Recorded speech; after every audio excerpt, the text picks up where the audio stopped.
তো এখন আমি যে বললাম যে সুদভিত্তিক অর্থনীতির সাথে আমরা যেন সম্পৃক্ত না হই, হারাম না খাই, ঘুষ না খাই, বা হারাম রিজিকে না যাই, তাহলে ইবাদত কবুল হবে না।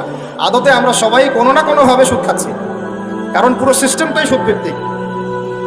এখন এখান থেকে আমাদের উদ্ধারের পথ কি? একটা আয়াত আমি বলতে চাই, যেটাতে আপনি আশ্বস্ত হবেন কিছুটা। আল্লাহ পাক বলেছেন সূরা তালাকের মধ্যে, ফাত্তাকুল্লাহা মাস্তাতা'তুম, ফাত্তাকুল্লাহা মাস্তাতা'তুম, তোমরা সাধ্যমতো আল্লাহকে ভয় করো। মানে ইচ্ছা করে আপনি সুদের সাথে সম্পৃক্ত হয়েন না, অনিচ্ছাকৃত যদি লেগে যায় গায়ে ছিটা ফোটা, আল্লাহ মাফ করে দিবেন। তাহলে ভাই আমরা যে মুসলিম পরিবারে জন্ম নিয়েছি, শুকরিয়া আদায় করতে হবে কিনা?